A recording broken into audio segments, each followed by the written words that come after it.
The stop looked routine at first. At 11:47 p.m. on a humid stretch of highway outside Atlanta, a black sedan drifted slightly over a lane marker. Patrol lights flared red and blue, cutting through the darkness. The car pulled over immediately, slow and compliant, hazard lights blinking like a silent apology. Officer Daniel Mercer stepped out of his cruiser already tense, his body cam recording and his hand hovering near his holster. Inside the sedan sat Marcus Hill, 38, still in a wrinkled dress shirt and loosened tie from a long day. He looked exhausted, not dangerous. When Mercer demanded his license and registration, Marcus handed them over calmly and asked the simplest question possible. Was I speeding? Mercer didn't answer. Instead, his voice hardened. Step out of the vehicle. Marcus hesitated, not in defiance, but confusion. For what reason? That half-second of uncertainty seemed to snap something. Mercer drew his weapon in one fluid motion. Get on the ground. The command shattered the quiet highway. Marcus froze, eyes wide, hands visible. What did I do? He asked. On your knees. Mercer shouted again, the barrel inches from Marcus's face as passing traffic roared by. Within moments, Marcus was face down on hot asphalt, wrists cuffed behind his back. He was searched. His car was searched. Nothing was found. No weapon, no drugs, no sign of impairment. Still, Mercer charged him with resisting arrest and suspicion of DUI. Marcus spent the night in jail, stunned and silent, replaying the image of a gun pointed at him for reasons he couldn't understand. The next morning, Mercer filed his report. He wrote that Marcus had lunged toward the center console in a threatening manner consistent with retrieving a weapon. It was clean, professional language. It sounded reasonable. It justified the draw. On paper, it made sense. On video, it fell apart.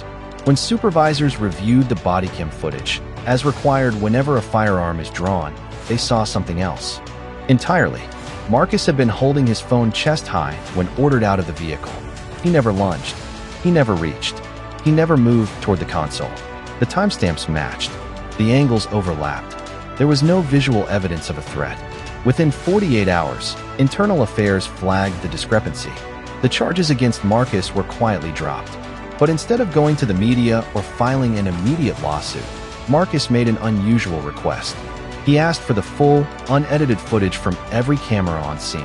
That request raised eyebrows and curiosity. As investigators dug deeper, they noticed something else buried in the audio. Before activating his lights, Mercer had been on his phone. The first seconds of the recording captured only his side of the conversation. I'm not letting it slide again. I don't care who he works for. Tonight. Then a click. Then the siren. That fragment of audio changed the tone of the review from procedural to suspicious. A subpoena revealed the number Mercer had called belonged to a private security contractor currently under federal investigation for evidence tampering in civil rights cases. That alone was troubling. But the real shock came when investigators looked at Marcus Hill more closely. He wasn't just a financial consultant heading home from a late meeting. He was a forensic accountant retained as an expert witness in an ongoing civil lawsuit alleging falsified use of force reports within the department. One of the officers named in that lawsuit was Daniel Mercer. 2 months before the traffic stop, Marcus had submitted preliminary financial analyses tied to potential damages in the case. The night he was pulled over, he had emailed a revised draft to attorneys involved in the suit. Department records showed Mercer had run Marcus's vehicle registration through the system earlier that evening, before the alleged lane violation occurred. Dashcam footage added another problem. The sedan never drifted significantly. There was no clear traffic violation. The stop itself appeared pretextual. What had seemed like an overreaction now looked deliberate. The final piece came from Officer Jenna Ruiz, the backup officer who had arrived minutes after Mercer drew his weapon. Her bodycam audio captured something Mercer's camera didn't clearly record. As Marcus sat handcuffed in the back of the patrol car, Mercer leaned closer and whispered, "You picked the wrong case." It was barely audible, but unmistakable. That whisper transformed the narrative. This was no longer a question of excessive force alone. It was potential witness intimidation, obstruction, abuse of authority with intent. A criminal probe was opened, expanding beyond departmental review to prosecutors examining aggravated assault under color of authority, falsification of official records, and interference in a civil proceeding. The irony was stark. Mercer had claimed he feared for his life.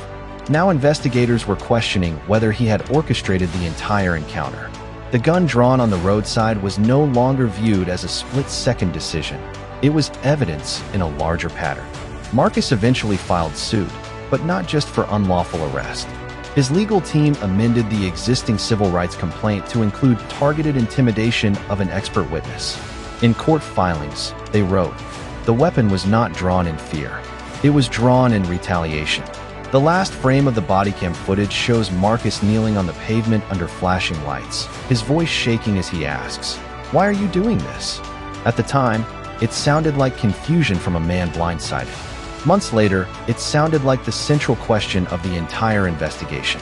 Because the gun was not pulled by accident. It was pulled with knowledge. And the body cam, steady, unblinking, impartial, captured everything from the first flicker of red and blue lights to the whisper that triggered a criminal probe.